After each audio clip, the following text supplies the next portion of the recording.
Explain how First Coast locals are helping. Join the conversation. Give us a call at 904-549-2937 or email firstcoastconnect@wjct.org. You can also tag us on Facebook, Instagram, or X. Washington, on Corva Coleman, members of a pro-Palestinian group say they took their plea for a ceasefire in Gaza directly to Vice President Harris and her running mate, Tim Walz. That occurred when the two were in Michigan yesterday for a Democratic presidential campaign event.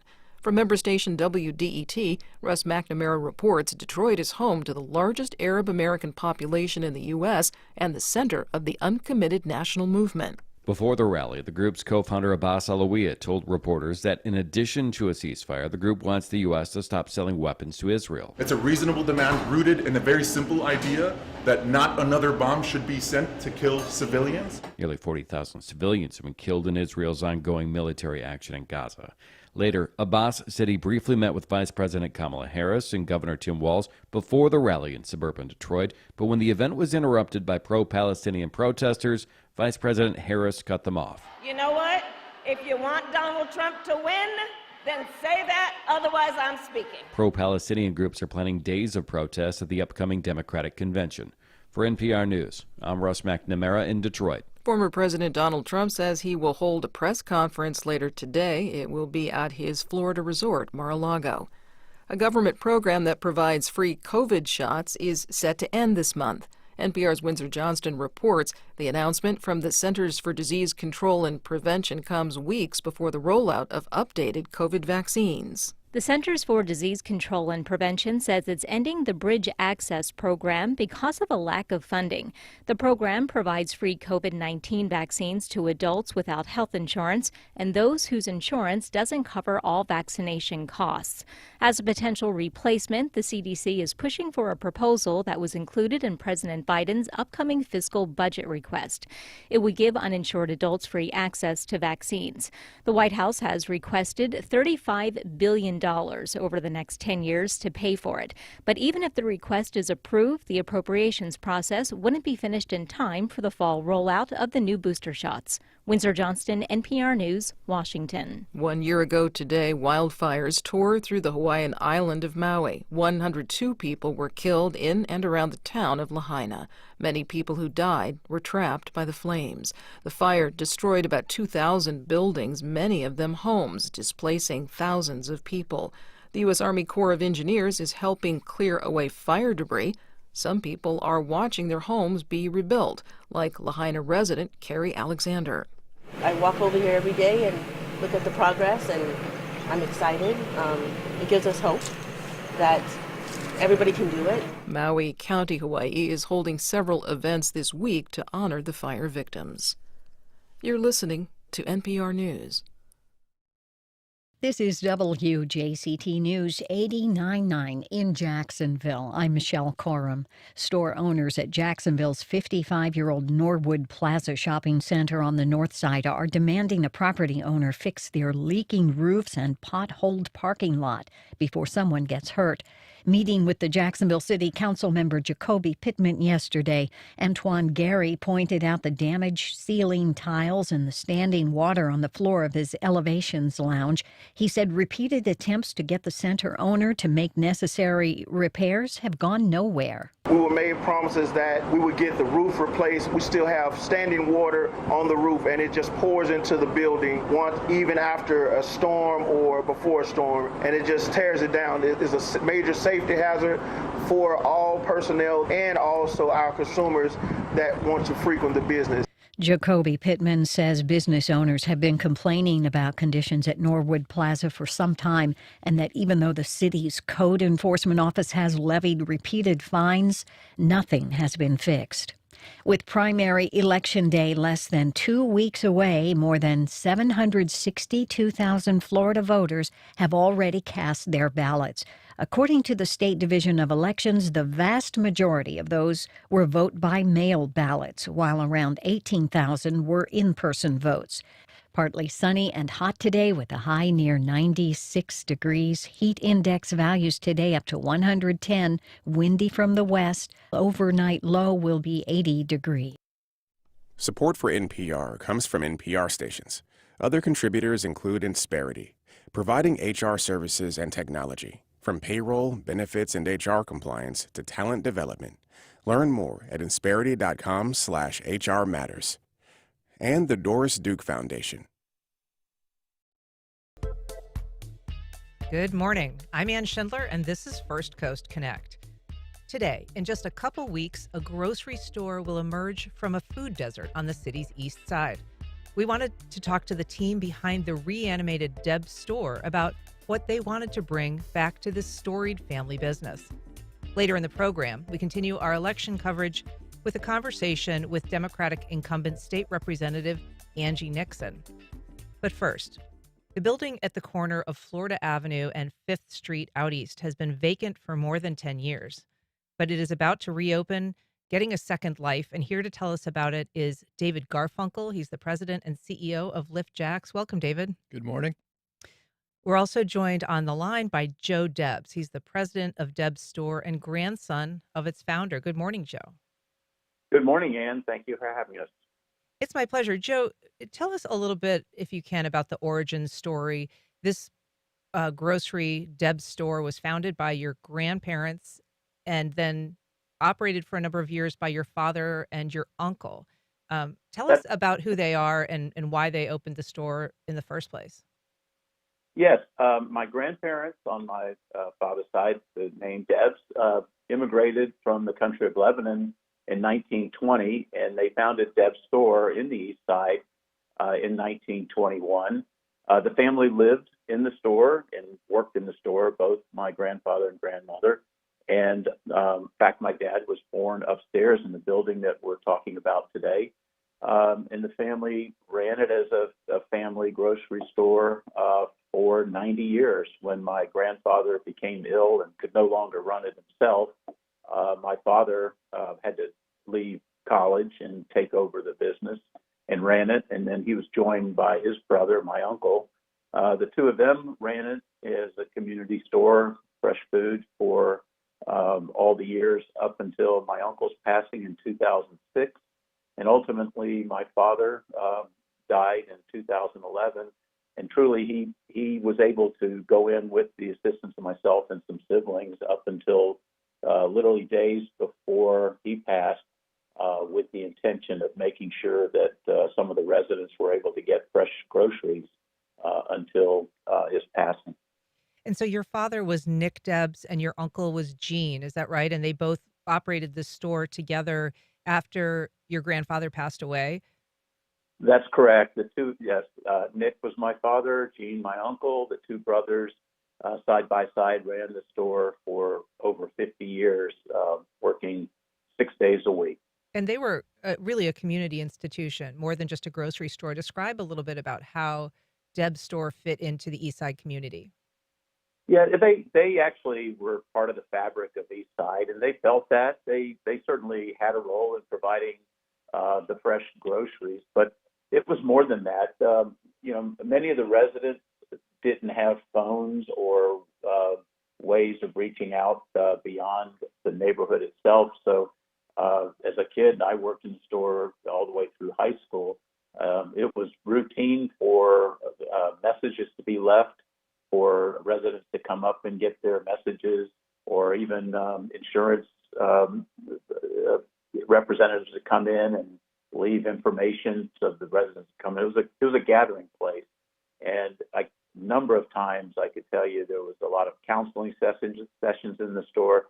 So it was definitely the fabric of the community, a community hub. And you worked there, as you said, as a child and through your high school years. It must have been a very difficult decision to close the store. It was a very difficult decision. It wasn't just myself. I'm one of 12 in my generation of the Debs, and most of us had an opportunity to work there as youngsters, very young. My earliest memories were even with my grandfather in the store, and many of my life lessons came from the time in there and working with my friends, residents, customers, whatever you want to call them. But as we grew up, it was a goal of my dad, my uncle, that we get to have the college education that they had to give up so they could run the store. So we were successful in getting our college education and going out and having other careers. But when it came time to close the store, it was extremely difficult, particularly watching my father and my uncle until his passing.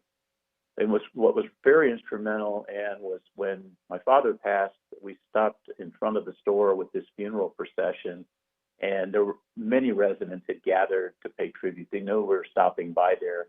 And one resident in particular asked me when we were reopening, because they recognized even more than I did how critical the store was to their nutrition needs.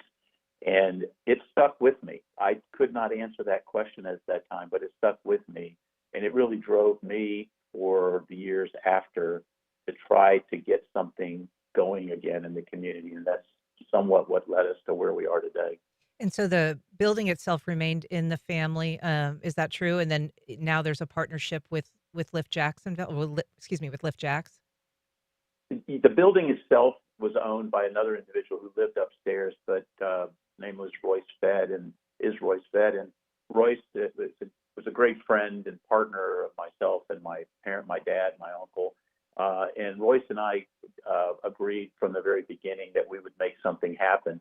I tried, frankly, on my own to get something to happen. I had a lot of moral support, but it was very difficult to put a package together that I thought could financially work. And then in roughly late 2019, early 2020, when I met David and LIFT JAX, and we created the partnership. And from that point on, it really flourished. Having LIFT JAX as a partner, a lot of individuals, organizations, public entities that had given me moral support were then willing to step up and provide financial backing as well. And we really made it happen with the partnership of LIFT JAX and the other partners we have today. So I want to bring David Garfunkel into the conversation. He's president and CEO of LIFT JAX. First of all, what is LIFT JAX and how is it involved with this particular grocery store? So LIFT JAX is a nonprofit, and our mission is to eradicate the cycle of generational poverty in Jacksonville. And we are taking that on through an approach that's called purpose-built communities in the historic East Side. And that's a proven national model for breaking the cycle of generational poverty and for community revitalization. And it has 4 pillars in it: housing, education, community wellness, and financial vitality. And it's really the holistic implementation of those strategies in the historic East Side neighborhood that is meant to put that neighborhood on an improved trajectory and really bring it back to what it used to be, which was a thriving, vibrant community. And so in that spirit, especially within our community wellness pillar, I guess I'll say one more thing. Our role really as LIFT JAX is to work with community leaders to understand what's important to them and then bring the partners and resources around the table to make that happen. So when we heard and entered the community about 5 years ago, one of the first things that community leaders told us was, listen, we're missing a grocery store. We're missing a place to access healthy foods in our neighborhood. And oh, by the way, here is this other this iconic store that was historically there called the Debs Store that has been now empty for 8 or 9 years. And that's about the time I met Joe as well. And kind of the rest is history. We can get into that, but it was really us getting into the community, understanding what's important to community leaders, knowing that access to healthy food was one of those things, and trying to reactivate the Debs Store. And this is an ambitious project because the store was vacant for a long time and required a significant amount of work. So how has that been going on? Since when? And what's the timeline at this point for actually opening? Yeah, so Joe and I met end of 2019, early 2020, spent probably a good year or two in kind of the pre-planning phases, raising some of the initial financial resources. We had a really wonderful groundbreaking ceremony in June of 2022. So the construction really has been going on in earnest for about 2 years, and really it picks up towards the end. So it's been very, very busy for the past 6 or 8 months, and we are looking to open at the end of this month or early September. All right. If you're just joining us, we are talking about the Debs Store. It's a historic grocery store that is reopening out east, and you can join our conversation at 904-549-2937, or you can email firstcoastconnect@wjct.org. You can also tag us on social media. Joe, you have a pretty impressive resume you have been, a professional engineer, a consultant, a strategic advisor. You were a longtime employee of RS&H. You worked for various mayors, task forces, including Delaney and Peyton and Brown. And so all that to say, you're a fairly well-connected person, and you also have some ties to, the community. And yet, even for you, you say it was almost insurmountable challenge to try to put together what you needed to make this project happen. Um, what is it that LIFT JAX brought that changed, that formula and made it possible? Well, I'd say a number of things. Number one, the reputation of the entity, behind LIFT JAX, purpose-built communities, the pillars that David described. When they come into a community, purpose-built communities, they have certain stature, certain standing that brings instant credibility. And so David's organization immediately was able to build a board of strong leadership from the community, and that was extremely helpful. Until that time, as I said, I went around and had tremendous moral support through the connections I had. It was fabulous to get the feedback I had, but as a private individual, it's very difficult for, say, a city or state or even other companies to agree to provide funding to a private individual to do an initiative like this. But when you have a nonprofit that has the reputation of LIFT JAX and purpose-built communities taking the lead, these entities are then able to at least entertain applications for grants, loans, and that was what the catalyst was for our success. And then I'd say that between David, his board members, myself, our relationships, and working together, we were able to present a very strong vision for what we wanted to do, and one partnership led to another. I still say, Ann, that this is a very unique project, one that I haven't found in other communities yet, and I do hope after we've been successful in launching this, that this model could be replicated in some other locations, because I think it has a lot to offer. What is it that is so unique about this project in your mind? Is it the location? Is it the fact that it's a grocery? What is it that is so different? Well, I won't bore your listeners and you with all I feel about the East Side, because I'm such a believer in the East Side.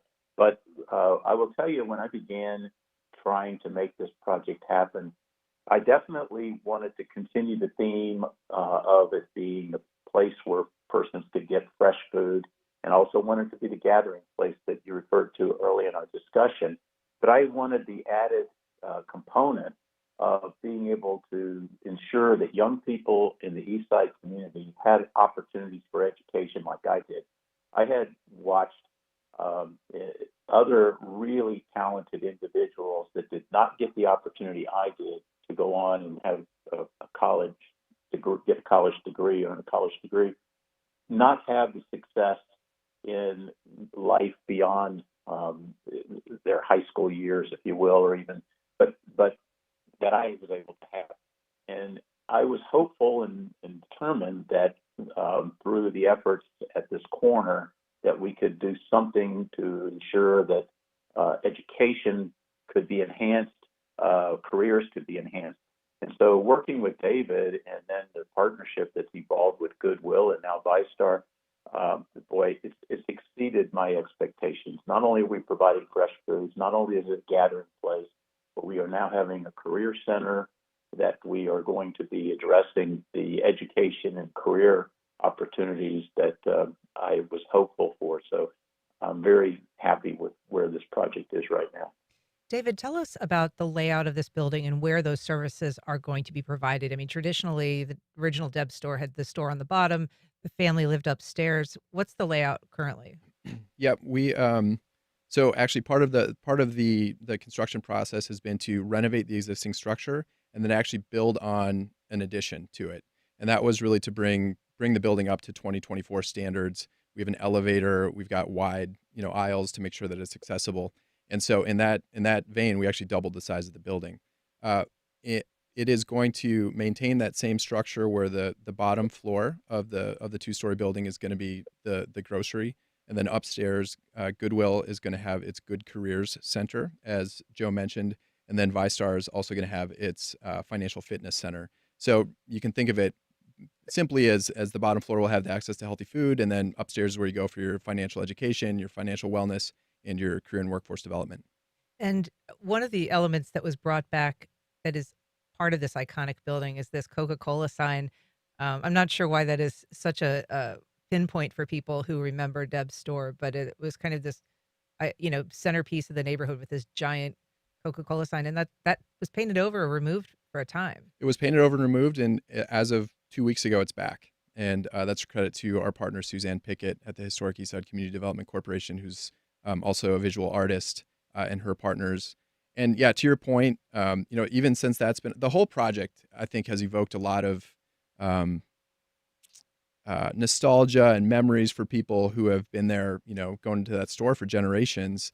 But there's something about that too, that visual, that mural, that I think just, it's bright red and it really just evokes a feeling. And even since that's been up, more people have stopped by to share their stories and share their excitement for having it reopen.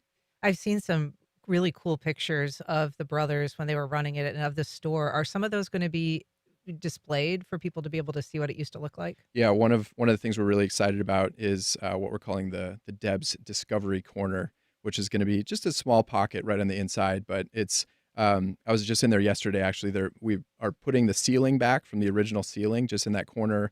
The floor is going to look very similar, the exposed brick, so it's going to look a lot like the store did for 90 years. And then that's also going to be the place where we can display merchandise and the old some of these old photos and the artifacts from the store. So it's a way for somebody who's shopping there in the year 2024 to get a sense of what it might have been like for the past 90 years.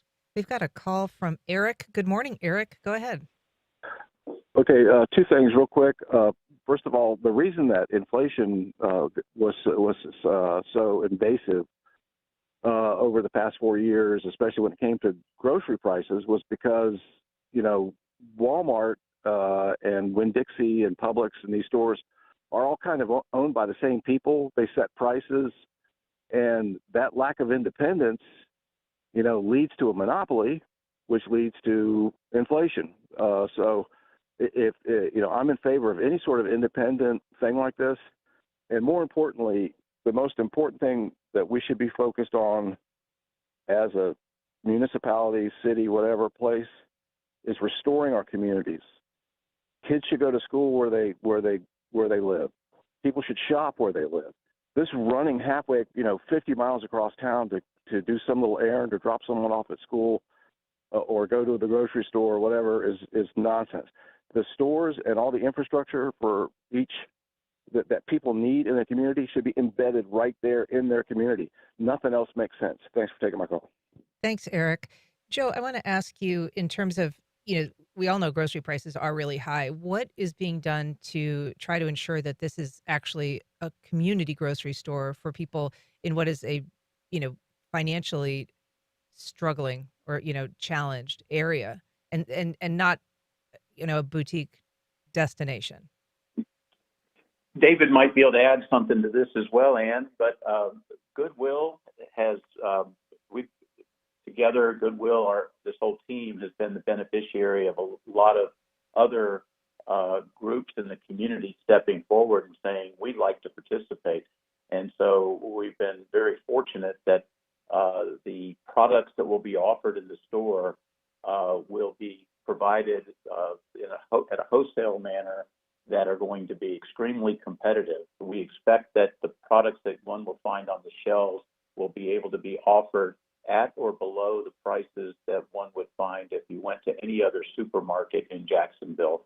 That's very different than the price pressures that my dad and uncle were facing in the latter years of trying to run it truly as an independent grocery. So that's an exciting part of reopening, is to be able to provide prices to the residents at competitive levels. And David, anything you want to add to that? I mean, there's some sort of relationship building that is going to allow wholesale purchase prices perhaps instead of Yeah, more expensive. and huge credit to the team at Goodwill who have taken this on just fully and embracing all the different partnerships that it's going to take to make this happen, and the support of philanthropists and others to make sure that we can get this off the ground and have it be sustainable.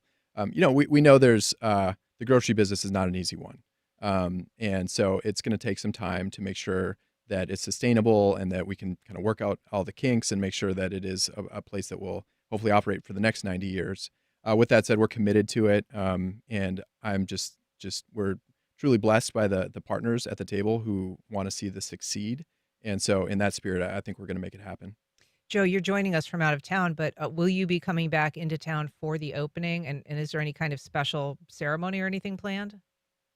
Well, I'll definitely be there for the opening. In fact, I'm coming back this weekend to do more work on it. And I'm routinely back and forth. This is a passion. So those that are involved know to expect me quite often. And I'll be there for the opening as well as many visits subsequent.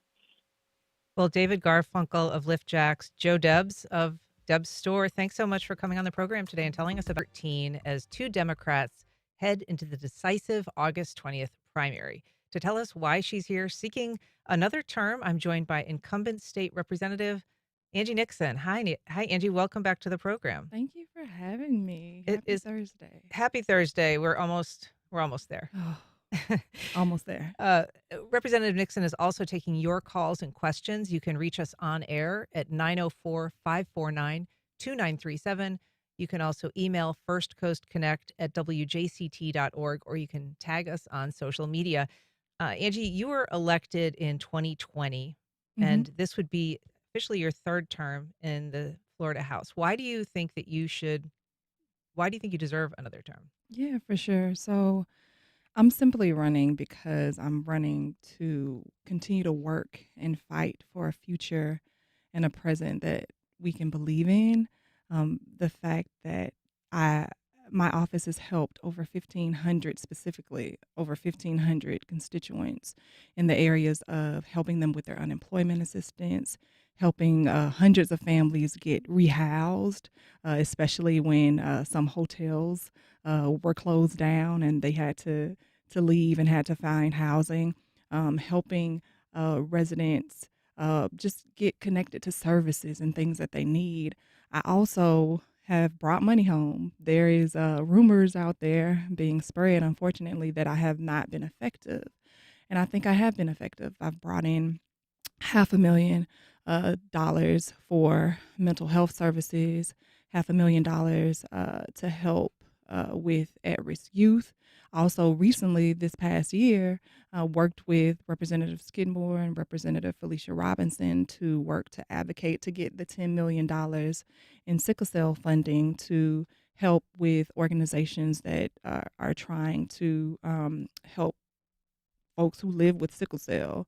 And so I think I'm very effective. My constituents seem to be happy with me and the advocacy and the work that I do in Tallahassee, and not only in Tallahassee, but actually coming home and having boots on the ground as well. So we spoke to your opponent, former city council member and school board member, Brenda Priestly Jackson, on July 31st. She was on this program. And to your point, she did talk critically about your record. Let's take a listen to what she had to say. The role of a legislator, it's a job. It is to advance legislation and receive funding appropriations. And the current occupant of the office, unfortunately, has been very unsuccessful with it. You can't be a voice of dissent to the detriment of those that you're called to serve. You can have tough conversations. You can be an advocate. You can posture. You can protest, but not in the legislature. That's not the role. So I'll ask you to respond to that. What is the role of a legislator in your mind? So the role of the legislator is to bring appropriations and to pass bills, all of which I have done, but it is not the only job. It is also to represent the voices of your community. And my community's voices have been marginalized and oftentimes go unheard. It is the role of a legislator to also advocate. And you do make compromises, but you don't compromise your values. And right now, we have folks in Tallahassee who are in power who are harming and hurting people.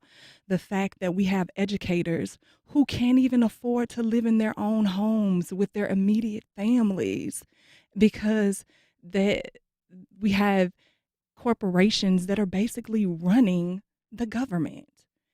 Our legislators that are in power in Tallahassee are beholden to corporate interest groups and not the people. And I can't sell out my community. My community didn't send me up there to do that. I'm going to continue to advocate and push back and raise awareness. The fact that Florida has the highest property insurance and car insurance rates in our country is because of who's been in leadership for the past 30 years. Folks oftentimes wouldn't know what's happening in Tallahassee if you don't have this voice of dissent, because it's basically pay to play over there. I want to take a couple calls. We have Stanley on the north side. Good morning, Stanley. Go ahead. Good morning, ladies. First of all, Miss Angie Nixon is off the chain. She is what a real community leader does. She does the right job. I know this for a fact. I'm in City Hall. I'm with the state Cornell Oliver, who check out everything going on in the state. And I know we know exactly what she is doing. She is right for the community. She worked from the bottom up. And she's in the community when it comes to economics. She does a fantastic job. And the African American Economic Recovery Think Tank stand with Miss Nixon. Thank you. Thanks, Stanley. I've got a couple more calls I want to get to. Nina in Lakeshore. Good morning, Nina. Go ahead. Hi. First of all, thank you so much for the opportunity to speak to Representative Nixon. I'm one of her constituents. And one of the things that really strikes me about the conversations happening right now is I often just hear Republicans talking about political nonsense, right? That it's just not about my Monday to Friday. And I think most families like me, what we really care about is like, what is the Monday to Friday of what people are working on? And one of the things I'd really love to hear more from Representative Nixon is what are some of the policies you've been fighting for that really affect our community, are going to affect that Monday to Friday? I know you're a mom yourself, and that's my kiddo in the background. What are some of those policies that you're fighting for families like mine? Yeah, for sure. So, hi, Nina. Thank you for that call, and thanks, Stanley, as well. And so what I've been fighting for and will continue to fight for, as Nina said, she knows I'm a mom. I'm a mom of 5. I have 2 kids and 3 bonus. And so been fighting to expand early VPK, to increase it to a full day. It doesn't make any sense for us, for working families, to only have part-time VPK where you drop your kid off and then you get to work and you got to go back and pick them up. That just doesn't make sense. Also, they passed this voucher bill recently, so why not expand that to early childcare and allow parents, working people who want to get back to work, to actually have the opportunity for their children to go to school at a low rate, a free or reduced rate. Also, fighting for working families. We need a Department of Labor. I filed this bill several times. I'm having conversations with Republicans now. There are many folks who get their wages stolen from them, or they have issues at their jobs and they don't know who to report to. So we actually need an active Department of Labor. And those are just a few of the things that I've been fighting for. I will continue to fight. And also, like, I passed legislation, which was actually, it was taken, my legislation, my bill was put into a package that Republicans ran, but it passed. And what it did was it expanded the eligibility of folks who get early child care vouchers, because thankfully we passed the $15 minimum wage a few years ago, but that created what in essence is a financial cliff where people make some more money, but now they don't qualify for certain benefits. And we want to make sure that those children get the education they need early on so that we aren't scrambling from behind to try to make sure they're on grade level, because we know that education is the greatest equalizer, and it keeps people from a life of crime. We've got a call from Enrique on the north side. Good morning, Enrique. Go ahead. Yeah, Angie, I've had the opportunity to work with you, and I think you're a fabulous leader and should continue leading in our district. But one of my primary questions, especially since Ron DeSantis is so adamant about negative about so many issues that affect our community, but one in particular is climate change. We are facing a very disastrous time now, especially with some of these storms, as we can see what happened with this last one. And I want to know what's your take on climate change. Oh, Thank well, you. thank you, Enrique, for that question. So, first of all, I believe climate change is real. I know that a lot of my colleagues uh, don't agree. They want to carve out making sure that we cannot talk about climate change in certain policies. And so I think, I've always taken a stance where that I want to co-create with my community and co-govern with my community. And so wanting to work with groups like the Sierra Club, groups like your Florida Risings and your organizations that are working to address the rising temperatures and bringing them to Tallahassee to have those conversations one-on-one with the legislators that are in power. We have to continue to push back. The only way we're going to change things is by having conversations and working to change the hearts and minds, and also putting pressure on those who are in power. Right now, the corporate lobby, like I stated before, they're running Tallahassee, and it's time for the people to rise up and realize their power, because at the end of the day, everyone wants the same thing. We all want the opportunity to be healthy, to be prosperous, and to be safe. But right now, corporations are running the show, and we have to come and we have to organize our communities to go out and elect people, but then also hold us accountable year round. We've got a call from Lewis, who lives in District 13. Go ahead, Lewis. Hey, my question is, I hear what Angie's saying about pushing back and being an advocate, and I truly agree with that.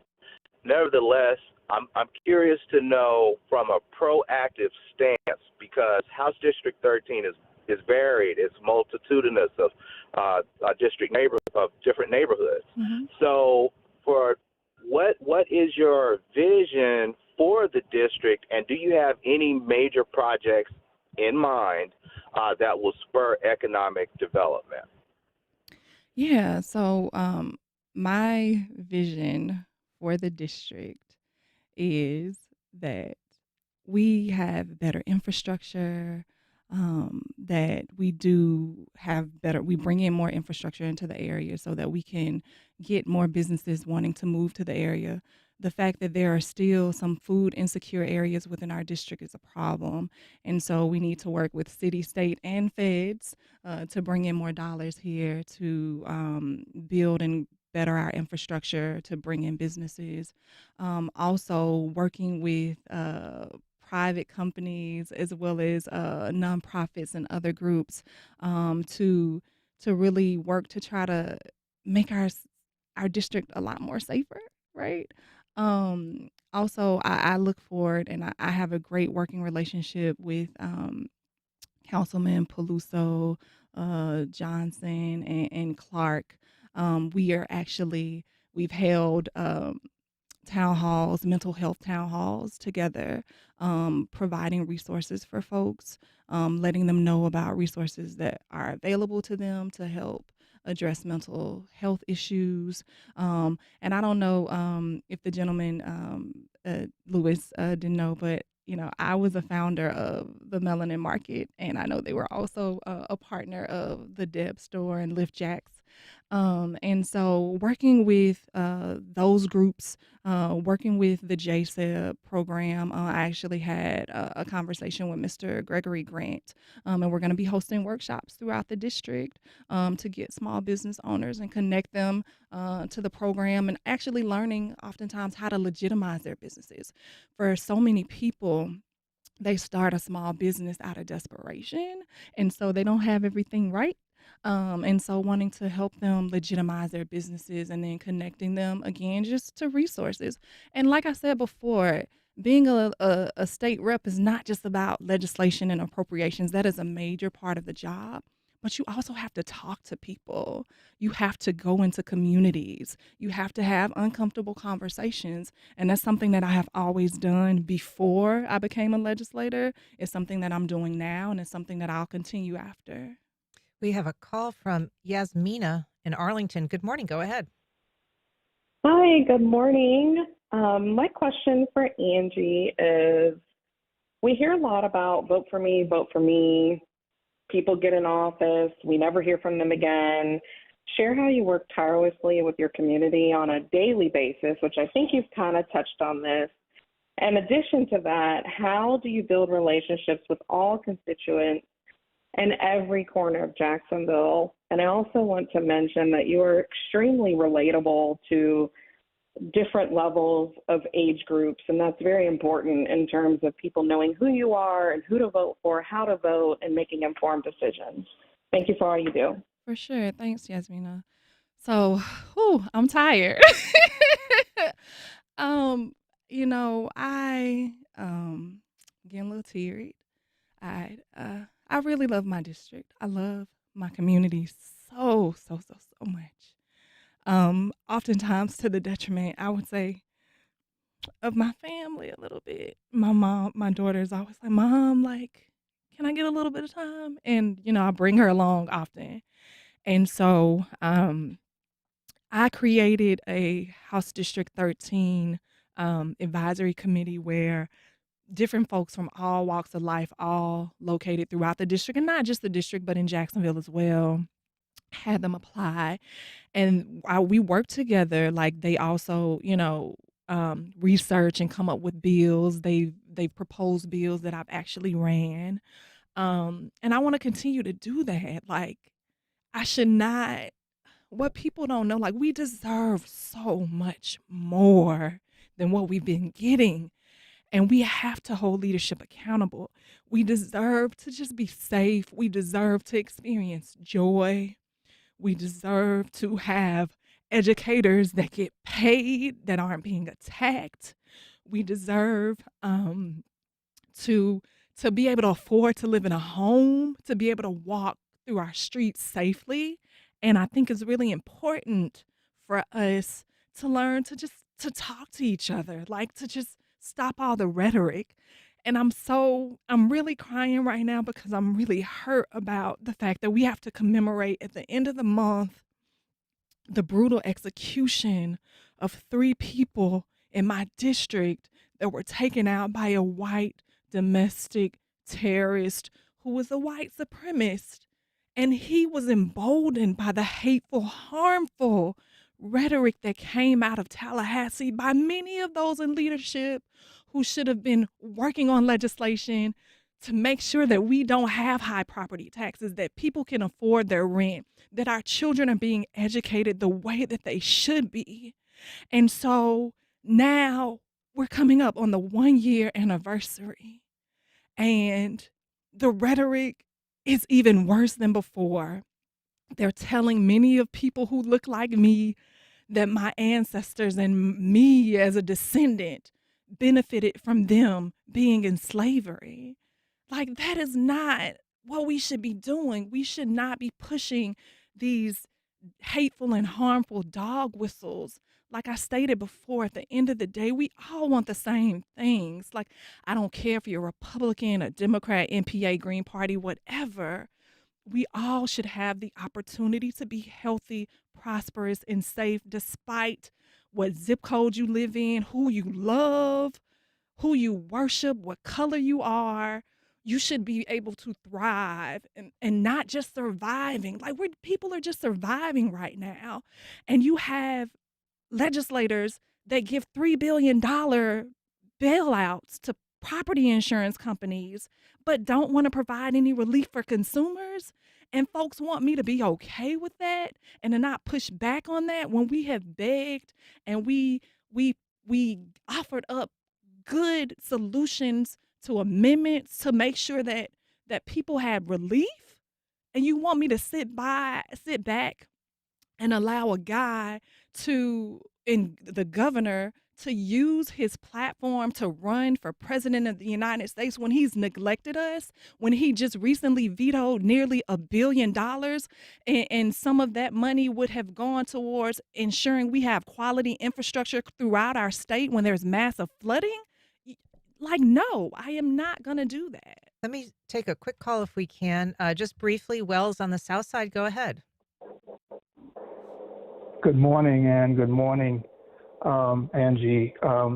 First thing I want to say is thank you for opening the bookstore. We have to have that educational piece in our community. I want to thank you again for doing that. The second thing is, there's a campaign throughout the country to remove progressive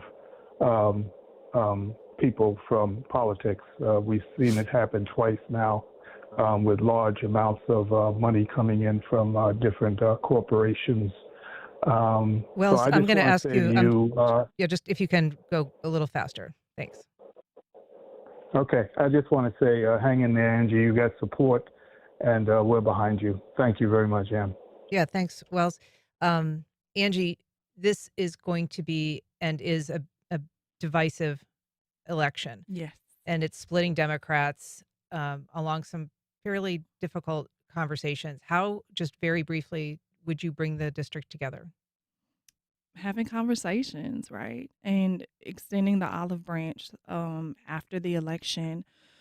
At the end of the day, we just need to talk to people. When you learn who they are, when you build relationships with people, you can hold them accountable in a loving way, in a respectful way. There's no more respect in politics, and we have to get back to that. Well, Angie Nixon, thanks so much for being here. This is a race that will be decided in the August 20th primary.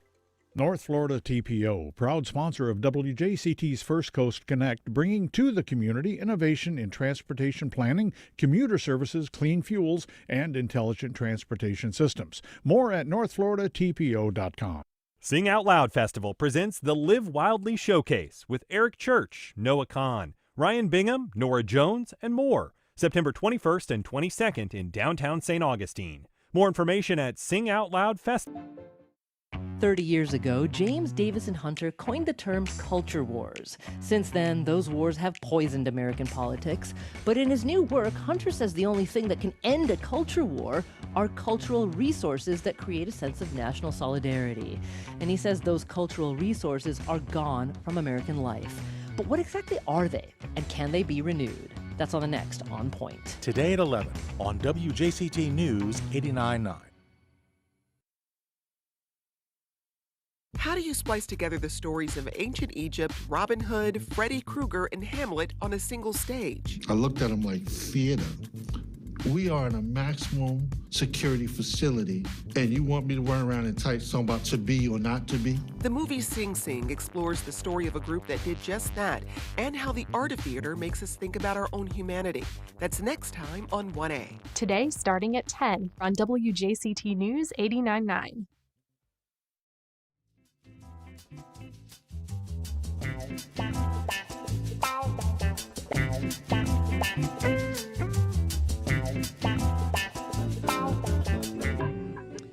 And we're back. A recent ransomware attack created an emergency need for blood donations here in Florida and in the region in general. And here to talk about what happened and how the community is responding is Kimberly Kinsel. She's CEO and president of Life South. Welcome, Kimberly. Thank you. Glad to be here. Glad to have you. So Life South is a blood bank. It was not impacted, as I understand, by this recent cyber attack. Is that correct? Yes, ma'am. Life South has remained fully functional, but certainly because of the cyber attack that you mentioned, has had to help out with some of the hospitals throughout Florida. And so what exactly happened that impaired the function of other blood suppliers to hospitals? And we're talking about a large Sure. region here, right? It's Florida, Georgia, the Carolinas, Alabama. Yes. So another large blood provider in the state of Florida was hit by a cyber attack about 10 days ago, which really shut down their system and made it very challenging to timely process, label, test blood, and therefore get it on the hospital shelves. And so summer is typically a very hard time for blood centers across the nation just due to summer travel, schools are out. We just don't get the donations we typically get throughout the year. So consequently, this cyber attack really impacted the blood center's ability to provide blood products. And so as a result, blood centers like Life South needed to step up and to make sure that those hospitals received the blood products that they needed in that time of crisis for the other blood center. I would guess, just given the timeline that you're describing, that all of that was probably additionally complicated by hurricane and then tropical storm Debbie. Of course. And so we were already severely challenged to try and provide additional products during a tight summer. A lot of blood centers throughout the nation sent blood products to Florida. And so then to complicate matters, a hurricane and tropical storm comes through, which really severely can impact collections as blood drives need to be canceled, people stay home. And so, yes, it was one more factor to just take an already strained blood supply to the limit. And correct me if I'm wrong. I mean, my understanding is that this July 31st ransomware attack did not damage the supply of blood. It just disrupted the software systems and the ability of OneBlood to distribute what they had on hand. Exactly. And so they were still able to collect blood. The problem was that the blood was not able to be moved off of their shelf very quickly. So they did revert to emergency manual processes.